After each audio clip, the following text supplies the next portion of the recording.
আসসালামু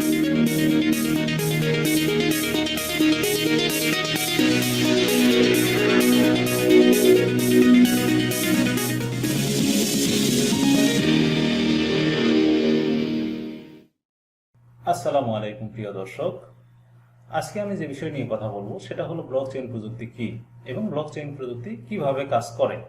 তো সময়ের পরিক্রমায় সর্বশেষ যে আধুনিক প্রযুক্তি সেটি হলো ব্লকচেইন প্রযুক্তি। তো এই ব্লকচেইন প্রযুক্তি কিভাবে কাজ করে আসুন আমরা জেনে নিই।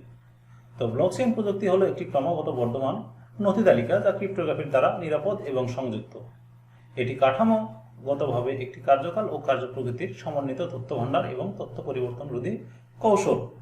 তো তথ্য পরিবর্তন রোধ কৌশল বলতে আমরা যেটা বুঝি সেটা হলো যে এটার তথ্য কখনো পরিবর্তন করা যায় না, কারণ ব্লকচেইনের ডাটা ইনপুট হয় ওয়ান ওয়ে প্রসেসের মাধ্যমে, যা হ্যাশট্যাগ নামে পরিচিত। তো হ্যাশট্যাগ কি? ধরুন আমার কাছে অনেকগুলো ডাটা আছে, তো আমি এই ডাটাগুলোকে হ্যাশট্যাগ ফাংশনের মাধ্যমে ইনপুট করি, তাহলে আমি একটি কোড পাবো বা একটি আউটপুট পাবো। তো এই আউটপুট বা কোড সবাই দেখতে পারবে, কিন্তু কেউ জানতে পারবে না এখানে কি ডাটা আছে। এই হ্যাশট্যাগের মাধ্যমে ক্রিপ্টোগ্রাফির দ্বারা ব্লকচেইন পরিচালিত হয়। তো একটি নির্দিষ্ট সময়ের মধ্যে পৃথিবী জুড়ে যত সম্পদের লেনদেন হচ্ছে বা যত তথ্যের আদান প্রদান হচ্ছে সবগুলোরই ইনক্রিপ্টেড তথ্য একত্রে একটি ব্লক বানানো হয়। সেই ব্লক দিয়ে ক্রম অনুসারে সাজানো, অপরিবর্তনীয়, বিভাজিত এবং মালিকানাহীন লেজার বা ব্লককে মূলত ব্লকচেইন বলা হয়। উদাহরণ দিই, যেমন বিটকয়েন একটি ক্রিপ্টোকারেন্সি যা একটা ব্লকচেইন ব্যবহার করে পরিচালিত হয়। আসলে অনেকেই মনে করে যে বিটকয়েন মানে ব্লকচেইন। অ্যাকচুয়ালি এই তথ্যটা সম্পূর্ণ ভুল। বিটকয়েন ব্লকচেইনের মাধ্যমে পরিচালিত হয়।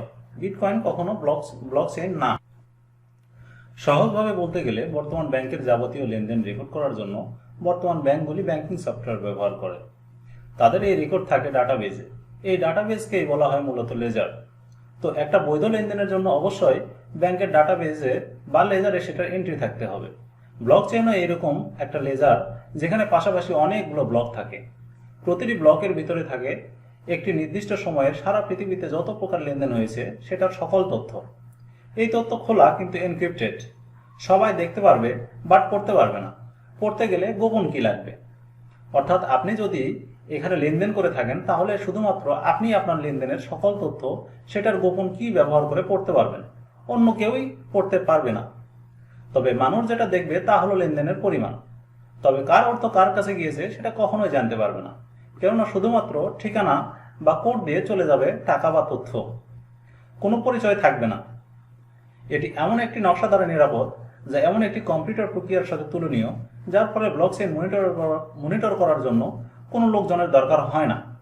এটাই ব্লকচেইনকে আপেক্ষিকভাবে বিভিন্ন কাজের উপযোগী করে তোলে। যেমন চিকিৎসা ক্ষেত্রে, নানা রকম ঘটনা বা লেনদেনের তথ্য সংরক্ষণের ক্ষেত্রে, সরকারি কোনো তথ্য সংরক্ষণের জন্য, বিভিন্ন স্কুল কলেজের বই খাতাপত্র সংরক্ষণের জন্য ইত্যাদি। ব্লকচেইনের প্রতিটা ব্লক বা লেজার সম্পূর্ণ অপরিবর্তনীয়।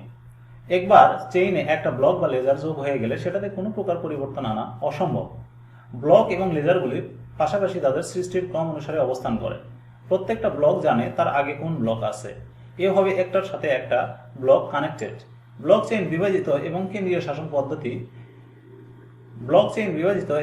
শাসনবিহীন পদ্ধতি।